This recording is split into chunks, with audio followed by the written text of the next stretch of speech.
A Bíblia diz que Isaac, no versículo 8, ficou muito tempo em Gerar com Abimeleque. Só que a partir do versículo 12 diz: semeou Isaac naquela terra. Por que não semeou antes? Porque é onde a mentira, não existe semeadura que prospere. Enquanto Isaac estava mentindo, enquanto Isaac estava escondendo, enquanto Isaac estava agindo com injustiça com o povo, com o rei daquele povo, não havia semeadura que crescesse ou se desenvolvesse. A partir do versículo 12, depois da mentira vir à tona, depois de Abimeleque literalmente liberar Isaac, liberar sua esposa e declarar um decreto em que ele, a partir de agora, não seria mais atormentado ou aprisionado ou morto por qualquer um daqueles moradores. A partir de agora, Isaac estava liberado para semear. Aquela terra já tinha paz, porque aonde reina mentira, aonde reina iniquidade, aonde reina qualquer coisa que não vem do reino, tem dificuldade daquilo produzir. Há uma necessidade de nós nos posicionarmos, há uma necessidade de nós levantarmos os olhos para entender que a terra está subordinada à posição que o homem se coloca para libertá-la. Assim funciona para tudo. O mundo espiritual, ele é um reflexo do posicionamento que nós temos. Se nós não nos posicionarmos na terra, não há como o mundo espiritual dar uma resposta, porque nós somos essa linha que faz com que haja essa conexão entre os céus e a terra. Você, um dia chegaremos diante do Senhor, e o interessante é que lá vamos descobrir a autoridade, o poder e a missão que o Senhor tinha para conosco, mas nós negligenciamos. Por quê? Porque estamos ocupados demais. Não temos sabate, não temos nos guardado para Deus, não temos buscado entender que a noiva precisa estar ornamentada, ou seja, que os dons precisam estar nela, que de verdade ela precisa ter tempo para buscar, para ter a face do Senhor diante dela, até encontrar. É o que Jeremias diz: buscar-me-eis e me achareis quando eu buscar de todo o vosso coração. Se nós não buscarmos o Senhor, não há como encontrarmos. E se nós não encontrarmos o Senhor, alguém sofre com isso. Se nós não buscarmos ao Senhor, alguém vai padecer em meio a isso. Talvez tudo que você faz ao longo da sua vida é culpar a si mesmo pelas suas decisões, por tudo aquilo que você fez ao longo da sua vida. Mas a pergunta é: e hoje? A culpa precisa ser deixada de lado para que você possa avançar. Porque aonde há culpa, a ausência de posicionamento para o futuro. O seu passado você não consegue mais mexer. O seu presente você acabou de perder ele agora, mas o seu futuro você pode restaurá-lo em Deus. Às vezes nós queremos voltar para trás, às vezes nós queremos compensar o tempo perdido, o tempo que se passou, e isso não é possível. Mas o presente hoje, a decisão que nós acabamos de tomar há um minuto atrás também se perdeu, mas aquilo que aponta para o que Deus tem para a sua vida, isso tem o poder de restaurar, de mudar, de transformar. Isso tem o poder de fazer com que você reconheça aquilo que Deus tem para a minha e para a sua vida.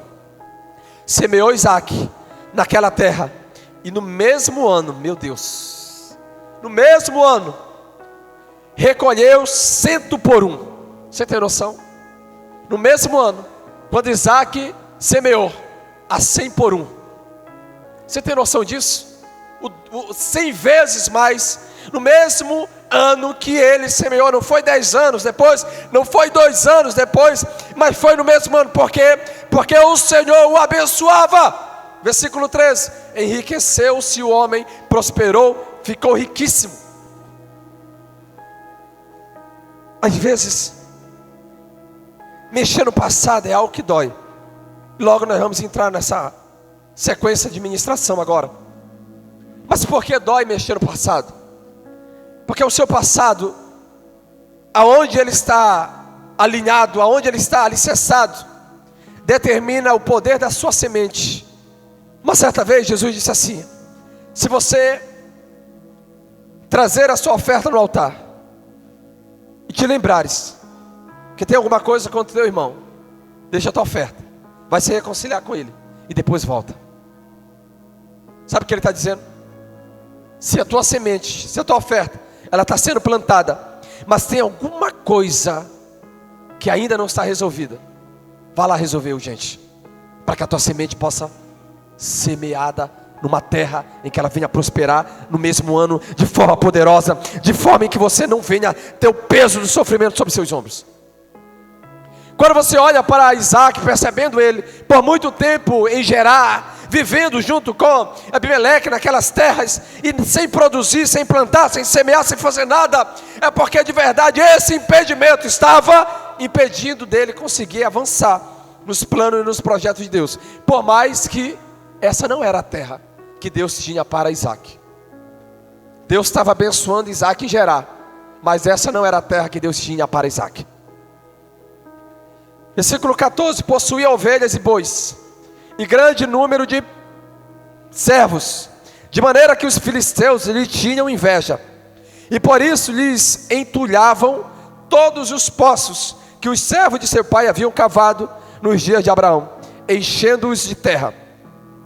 Disse Abimeleque a Isaac: aparta-te de nós, porque já és muito rico, poderoso, mais poderoso do que nós. Então Isaac saiu dali e se acampou no vale de Gerar, onde habitou. E tornou Isaac a abrir os poços que se cavaram nos dias de Abraão, seu pai, porque os filisteus os haviam entulhado depois da morte de Abraão, e lhes deu os mesmos nomes que já seu pai lhes havia posto. Cavaram os servos de Isaac no vale e acharam um poço de água nascente. Versículo 20: mas os pastores de Gerar contenderam com os pastores de Isaac, dizendo: essa água é nossa. Por isso chamou o poço de Ezeque, porque contenderam com ele.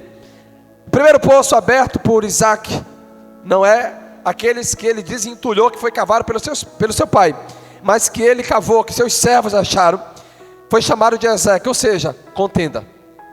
Segundo poço, versículo 21: então cavaram outro poço, e também por causa desse contenderam, por isso recebeu o nome de Sitna. Sitna significa ódio. Perceba: primeiro poço, contenda; segundo poço, ódio; terceiro poço, partindo dali, cavou ainda outro poço, e como por esse não contenderam, chamou Reobote, e disse: porque agora nos deu lugar o Senhor, e prosperaremos na terra. Dali subiu para Berseba. Quando Isaac encontra um poço em que aqueles homens não fizeram questão, agora Isaac sai de lá. Isaac sai daquela terra e ele chega em Berseba.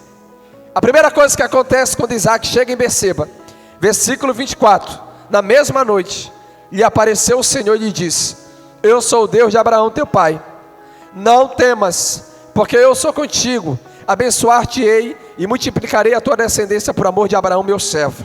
Então levantou ali um altar, e tendo invocado o nome do Senhor, armou a sua tenda, e os servos de Isaac abriram ali um poço. Ouça com atenção. Eu li tudo isso para você, para trazer a você algumas revelações.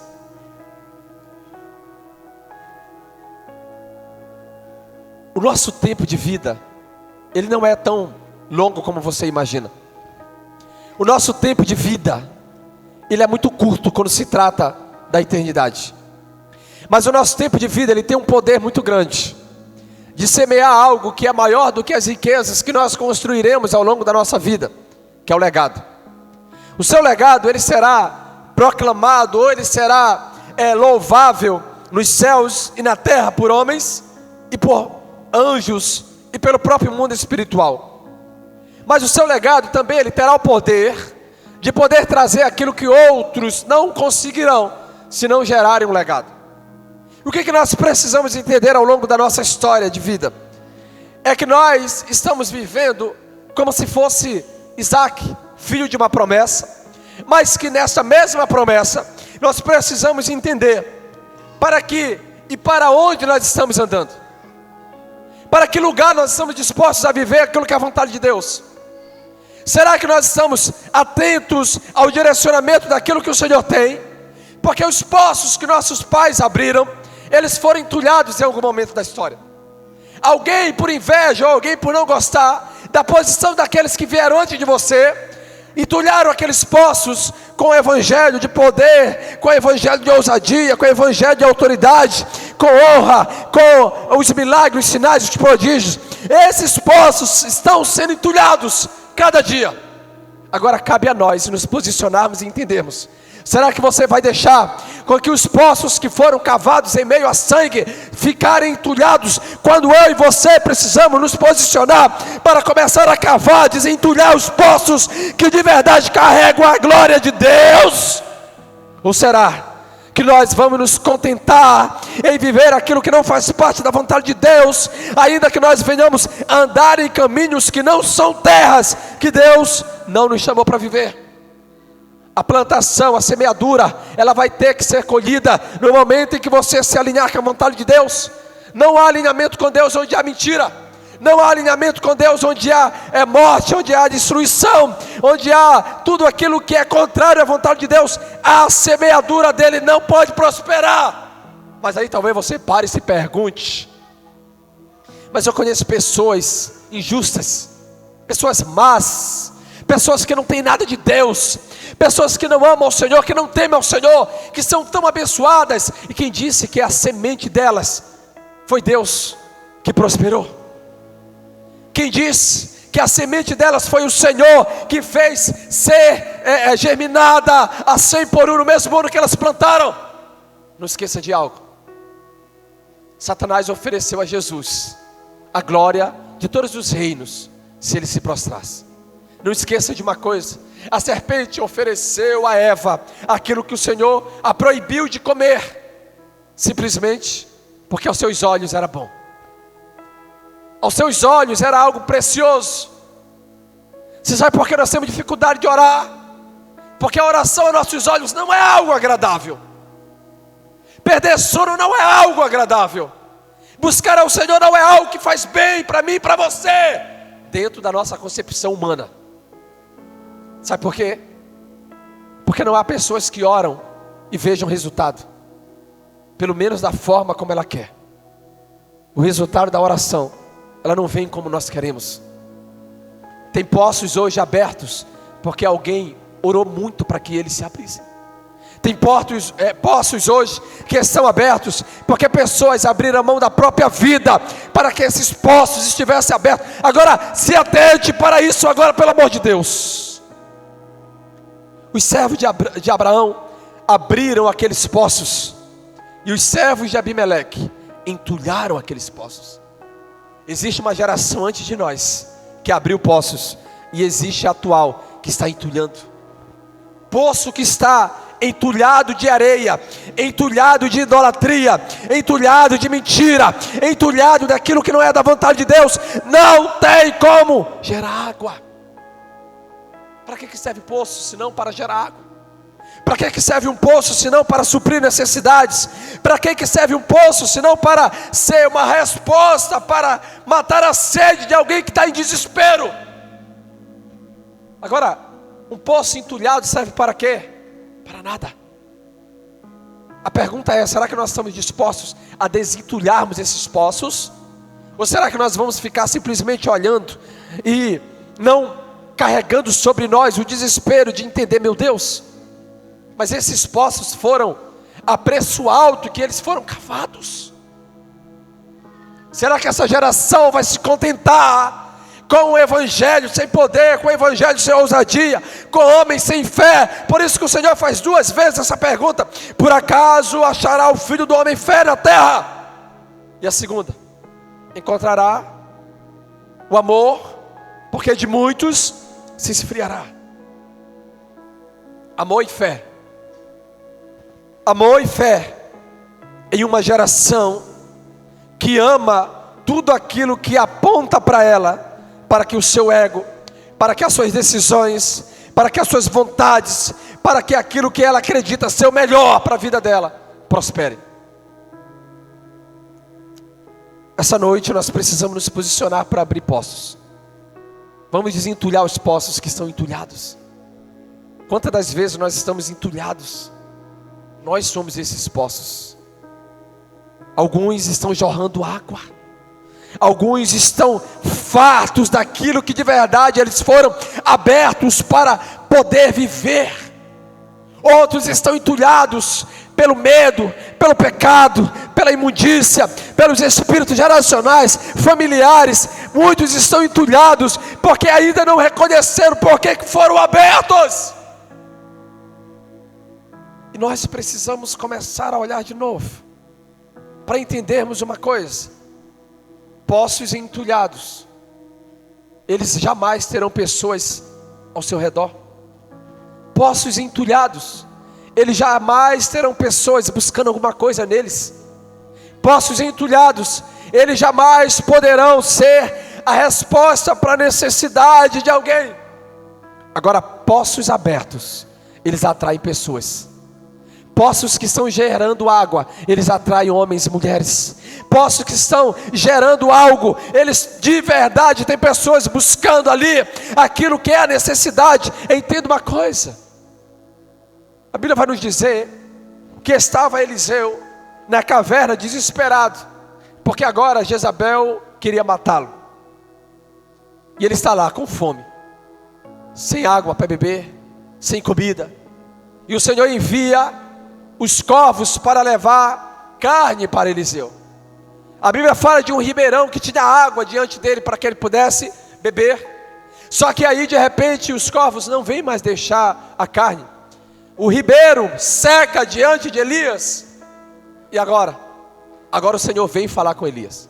E quando ele chega diante de Elias, ele prepara para Elias pão, ele prepara para Elias alimento. E naquele momento Elias come para fazer uma viagem, uma jornada de 40 dias. Através daquele alimento, Elias caminha por 40 dias e 40 noites. E o Senhor envia ele à casa de uma viúva. E quando ele chega à casa daquela viúva, a palavra do Senhor nos diz que quando ele dá uma ordem, todo profeta ele tem esse poder no mundo espiritual.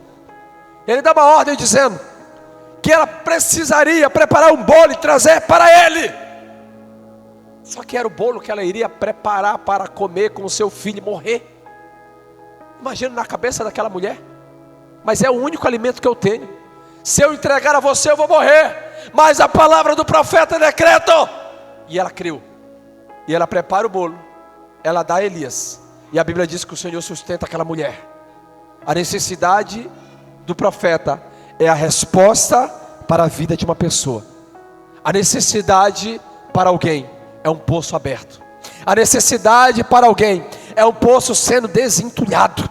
Todas as vezes que nós olharmos e entendermos que os entulhos estão na nossa vida, tenha certeza de uma coisa: você nunca mais vai conseguir produzir, até que eles sejam desentulhados. Diga glória a Deus.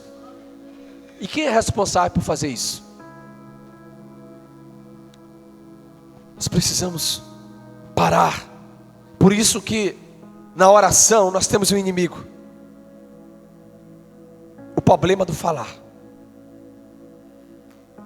Se você tem o hábito de orar falando todo o tempo sem parar, eu te aconselho a não fazer mais isso, porque isso afasta você da verdadeira oração. Porque quem muito fala não está disposto a ouvir. A oração não pode ser um falando. A oração tem que ser um princípio de relacionamento entre um que fala e o outro ouve. Quando o outro está falando, eu tenho que parar para ouvir. Mas nem sempre a resposta vai vir como nós queremos. Por exemplo, ontem eu fui fechar um negócio. E aí quando eu estava saindo, a pessoa disse assim, foi engraçado: negócio do reino, viu gente? Negócio do reino. Aí a pessoa olhou e disse assim, vai esperar. Não, falou, eu falei assim, ó, eu vou para casa e depois eu te dou a resposta. Aí a pessoa disse, você vai ver o que a esposa quer falar, a esposa vai autorizar, né? Aí eu olhei para ele e falei assim, eu vou orar. Aí ele, tá certo. Eu falei, mas ela também tem uma parcela de decisão nisso daí. Eu fui orar, como sempre, nas madrugadas de oração. Resultado, Deus não me respondeu. E agora? Eu não dei a resposta para ele. Às vezes o não de Deus está no silêncio, mas nem sempre. Às vezes o não de Deus, presta atenção, o não de Deus está no silêncio dele. Mas nem sempre o não de Deus está no silêncio. Às vezes Deus não está falando porque tem decisões que são suas. Às vezes nós somos tão religiosos que nós pensamos assim. Um dia eu também já pensei assim: se Deus não falar, eu não farei. Isso é religião. Porque tem momentos que Deus não vai falar. Sabe por quê? Porque Deus quer ver como é que você está agindo como filho. Todo filho, ele entende uma coisa: o seu desejo é agradar seu pai, ainda que seu pai não fale. E às vezes nós estamos parados pensando: se Deus não falar, a oportunidade está diante de você. Se Deus não falar, a oportunidade está lá. Mas se Deus não falar, Ele não vai falar, porque Ele está esperando você tomar uma decisão que o agrade. Porque senão nós deixamos de ser filhos e nos tornamos marionete. Deus não trata ninguém como marionete. Deus não trata ninguém como fantoche. Deus, Ele não quer te controlar, Ele quer te conduzir. É diferente. A religião te controla, Deus te conduz. No reino você é conduzido, na religião você é controlado. Na religião você só veste a roupa que ela determina. No reino você veste a roupa para agradar o Senhor. Na religião você dá dízimo por obrigação. No reino você dá dízimo por gratidão. Na religião você vem para a igreja porque é obrigado. No reino você vem para a igreja porque você quer adorar o seu Criador. Oh Jesus. Na religião você não peca com medo de ir para o inferno. No reino você não peca porque você não quer desagradar ao teu Criador, ao Rei da Glória. No reino você está disposto a agradar-o acima de qualquer coisa. No reino você olha para Ele e entende: se o meu Pai não se agrada disso, eu não farei. É assim que funciona no reino. Na religião nós começamos a viver uma opressão e não saímos dela porque temos medo de sair e de repente padecermos por alguma coisa. No reino de Deus é diferente. Você é livre, porque onde o Espírito do Senhor está, ali há liberdade. A religião te faz promessas falsas. O reino te oferece promessas verdadeiras, te faz promessas verdadeiras.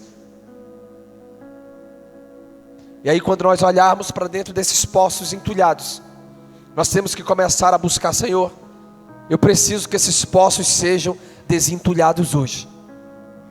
Hoje.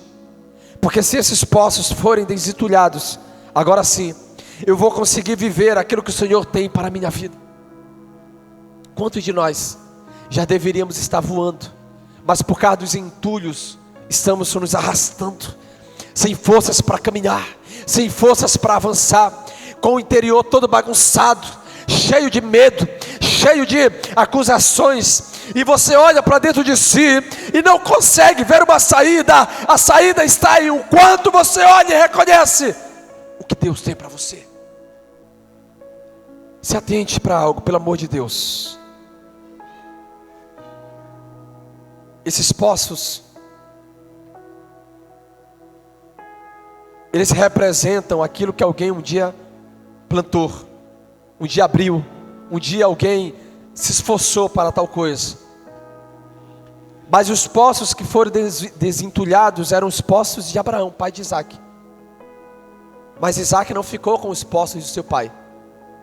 Ele também abriu seus próprios poços. A pergunta é: será que nós estamos simplesmente vivendo com a história de outros? Estamos vivendo com o que outros contaram? Estamos lendo apenas livros que alguém escreveu? Ou será que nós estamos nos posicionando a escrever a nossa história em Deus?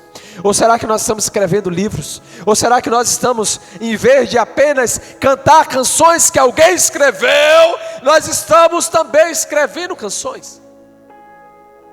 Será que nós estamos ganhando almas ou apenas olhando para pessoas ganharem almas? Será que nós temos orado ou apenas ouvido a história de alguém que recebeu o milagre por meio da oração? Alguém fez alguma coisa lá atrás, mas nós também precisamos fazer. Nós precisamos produzir, nós precisamos nos posicionar, nós precisamos gritar a plenos pulmões até que o Senhor nos ouça. para que haja uma resposta para aquilo que Deus está convidando você para viver hoje. Isaac abriu poços. Isaac não se contentou com os poços entulhados. Que o Espírito Santo nessa noite possa gerar em mim e você o desejo de sair de trás da onde existem as cortinas. É hora de você se posicionar para poder trazer o que Deus tem através de você. O tempo está passando. Hoje eu estou com 18, amanhã eu posso estar com 30. E aí, como é que vai ser? Como é que vai ser daqui a 10 anos? Como é que vai ser daqui a 30 anos? Como é que vai ser da sua vida daqui a algum tempo? Mas eu quero te desafiar nessa noite a abrir os próprios poços, a começar a cavar, a começar a buscar por água, a começar a buscar por aquilo que está lá no fundo, a começar a mergulhar, a começar a ir mais profundo, a começar a deixar as desculpas de lado para poder viver aquilo que Deus tem para a tua vida, ainda que isso custe a você algo.